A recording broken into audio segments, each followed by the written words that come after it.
सुर में गाना सीखिए पाधानीसा ऐप के साथ। AI powered personal music teacher from Saregama. नहीं नहीं, उसके बाद की बात तो मैं बाद में बताऊंगा बहनों और भाइयों। मैं अभी अपने रिकॉर्डिस्ट केवी जॉन से कहूंगा कि ए भाई जॉनी, 1956 के जो बढ़िया बढ़िया छाव वाले गीत बहुत सारे बाकी हैं ना, वो सब पूरे तो आज बजाना जरा मुश्किल है, मगर जरा दिखा दे अपने हाथों का जादू है। बजा दे उन सभी गीतों की झलकें एक के बाद एक। चली गोरी पी से मिलन को चली, चली गोरी पी से मिलन को चली, नैना बावरिया मन में सावरिया, चली गोरी पी से मिलन को चली। रसिक बलमा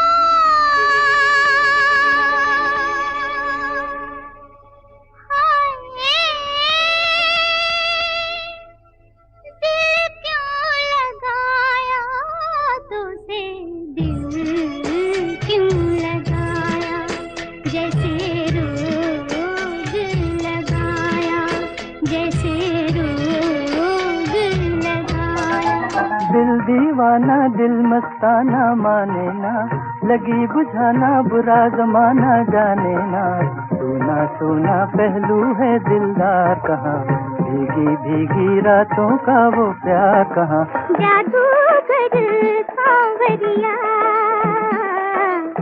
कैसी तान सुनाई तुम्हें, मैं तो हो गई बावरिया। ये वादा करो चांद के सामने, भुला तो न दोगे मेरे प्यार को। दो दिल धड़क रहे हैं और आवाज एक है, नग़्मे जुदा जुदा है मगर साज एक है। अररम तररम दुनिया के कैसे कैसे गम, कहीं ज्यादा कहीं कम, कहीं ज्यादा कहीं कम, कहीं ज्यादा कहीं कम। ओके ओके बहनों भाइयों, मैं मानता हूँ कि बड़े गम की बात है 1956 के इन बढ़िया बढ़िया छाव वाले गीतों को इतना कम कम कम बजाना, मगर अगले वॉल्यूम से इस गड़बड़ का मैंने एक तोड़ निकाल लिया है। कौन सा, ये आप खुद सुनना शुरू कीजिएगा वॉल्यूम नंबर 7 से। और अब आ रही है वो आखिरी बात जो मैंने रोक रखी है दुबे साहब के बारे में।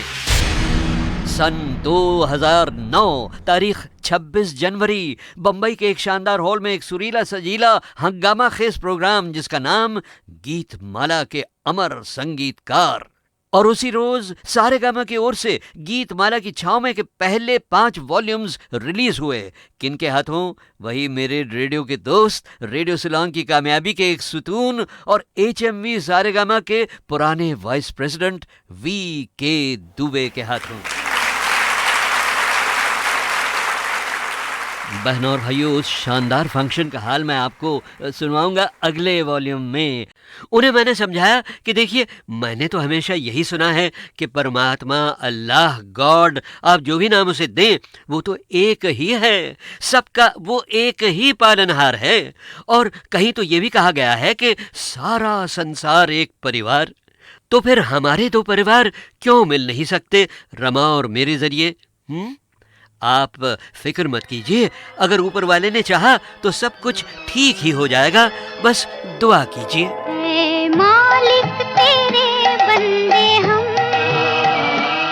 ऐसे हो हमारे करम, नेकी पर चले और बदी से टले, ताकि हंसते हुए निकले दम। ऐ मालिक तेरे बंदे हम।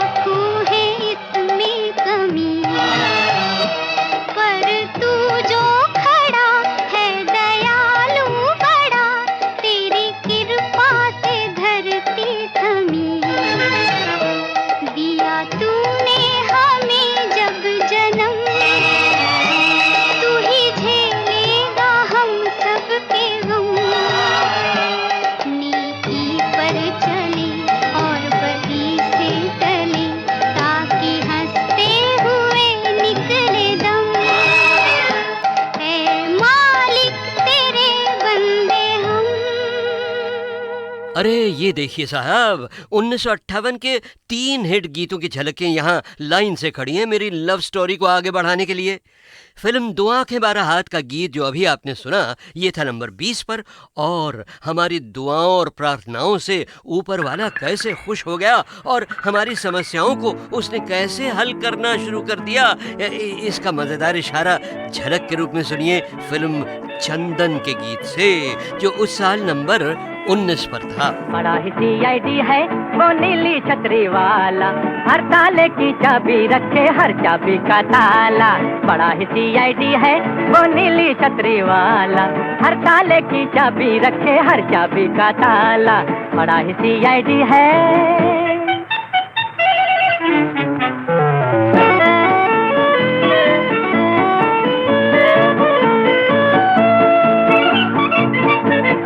वर्दी उसकी बड़ी निराली, कभी नजर न आने वाली।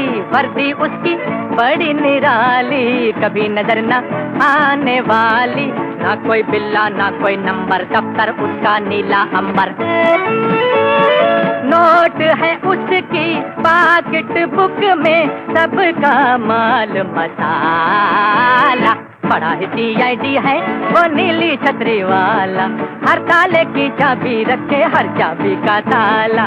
बड़ा ही CID है। और भाई ऊपर वाले की मर्जी से बात कुछ बन ही गई।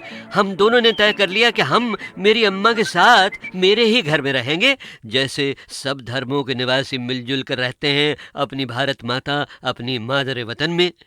और फिर शादी का दिन आया, 4 अप्रैल 1958, रजिस्टर्ड मैरिज हुई, काफ़ी चमकता दमकता रिसेप्शन हुआ, और अगले दिन हम दोनों अपना हनीमून मनाने के लिए खूबसूरत हिल स्टेशन ऊटी के लिए रवाना हो गए, एक दूजे को अपना दिल देकर। एक परदेसी मेरा दिल ले गया, जाते जाते मीठा मीठा हम दे गया। हाँ, एक परदेसी मेरा दिल ले गया, जाते जाते मीठा मीठा हम दे गया। ओह सॉरी वानोर भाइयों, हम दोनों तो एक साथ ही जा रहे थे और खुशी खुशी जा रहे थे। अब फिल्म फागुन के इस नंबर 18 वाले गीत ने अगर कह दिया कि जाते जाते मीठा मीठा गम दे गया, तो इसमें मेरा क्या कसूर है भाई? कौन परदेसी तेरा दिल ले गया, मोटी मोटी अखियों में आंसू दे गया। ओए कौन परदेसी तेरा दिल ले गया, मोटी मोटी अखियों में आंसू दे गया। अब साहब, जब हम दोनों 7,500 फीट ऊंचे हिल स्टेशन ऊटी पहुंचे ना, तो रमा को तो ठंड सहने की आदत थी, दिल्ली की थी ना, मगर मुझ बम्बई वाले की तो भाई वहाँ कुल्फी जम गई। होटल के कमरे में पहुंचे तो वहाँ कोई हीटर ही नहीं था, तो मैंने थर थर कांपते हुए रमा से कहा कि अब क्या होगा? तो रमा बोली, ओहो देखते नहीं, इतना बड़ा फायर प्लेस है कमरे में और उसमें सूखी लकड़ियाँ भी रखी हैं। तो मैं बोला, मगर इन लकड़ियों में आग कौन लगाएगा? धन्नो की आंखों में वो गाना किताब फिल्म में है। इसका कमाल का किस्सा है। वो नॉर्मली कोई सिंगर गा नहीं सकता, या नॉर्मल सिंगर नहीं गा सकता, यूं कहिए। ये ज्यादा बेटर है। उसमें एक गिटार का जो पीस है, वो भी एक एक्सपेरिमेंट है इनका, इन्हीं से पूछे बताएंगे। ये मैं अमेरिका में था और वहाँ पे एक गैजेट जैसा है, उसको फ्लेंजिंग कहते हैं, फ्लेंजिंग। अच्छा। तो वो मैंने सुना और सुनने के बाद मुझे बहुत अच्छा लगा कि this can change the character of behaviour of, जैसे गिटार में अगर वो लगा दीजिए तो अलग ही साउंड करेगा। हमने वो खरीद कर लिया और इधर आ गए। वो सुनने में थोड़ा बेसुरा जैसा लगता था, सब लोग हंसते थे, क्या लेके आए, इट्स अ नॉइज। तो मेरा कहने का मतलब ये है कि एनीथिंग सिंथेसाइज्ड साउंड जो अच्छी तरह अगर यूज किया जाए, ये नहीं कह रहा हूँ कि मैं ही करता हूँ, काफी विजुअल करते होंगे, लेकिन अच्छी तरह यूज किया जाए तो बहुत अच्छा सुनाई देता है। लेकिन लोग खराब तरीके से गाने में मेरा ख्याल है वही एक इंस्ट्रूमेंट, वही मेजर या मेन इंस्ट्रूमेंट वही जी, था, वही। और तो कुछ भी नहीं। उसी के ऊपर कैसा गा रहे थे आप? क्या? डंग डंग। ऐसा था। चलिए गाना सुनते हैं।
लाया था।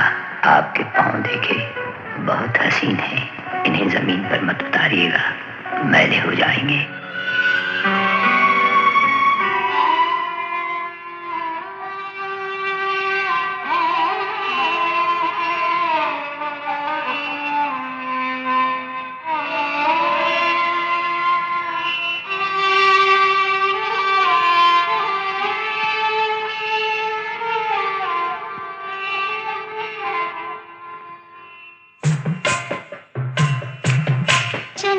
ये एक मजलूम लड़की है जो अपनी यादाश्त खो चुकी है और इत्तेफाकन मेरी पनाह में आ गई है।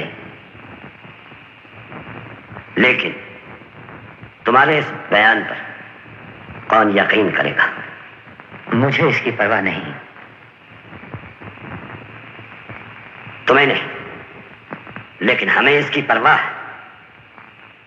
जो लोग दूध से जल जाते हैं वे फूंक फूंक कर पीते हैं।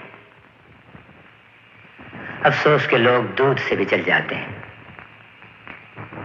क्या तुम हमसे बहस करना चाहते हो?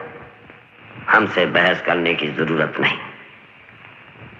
ऐसी लड़की जिसका कोई नाम नहीं, पता नहीं, वो क्यों तुम्हारे साथ है? इसलिए कि वो मेरी पनाह में है और ये कोई गुनाह नहीं। गुनाह तो नहीं, लेकिन इसमें हमारी बदनामी है। जी नहीं, इसमें आपकी कोई बदनामी नहीं। अगर इसमें कोई बदनामी है तो मेरी है। तुम कौन हो? क्या तुम्हारा हमसे कोई रिश्ता नहीं? जी है, लेकिन मेरे इस मामले से आपका कोई ताल्लुक नहीं। हमारा कोई ताल्लुक नहीं? अगर हमारा कोई ताल्लुक नहीं तो फिर तुम अपनी ये बदनामी हमारे घर क्यों ले आए हो? बेशक मुझसे गलती हुई, मैं भूल ही गया था। इस घर के इंसानों को हर सांस के बाद दूसरे सांस के लिए भी आपसे इजाजत लेना पड़ती है और आपकी औलाद खुदा की बनाई हुई जमीन पर नहीं चलती, आपकी हथेली पर रेंगती है।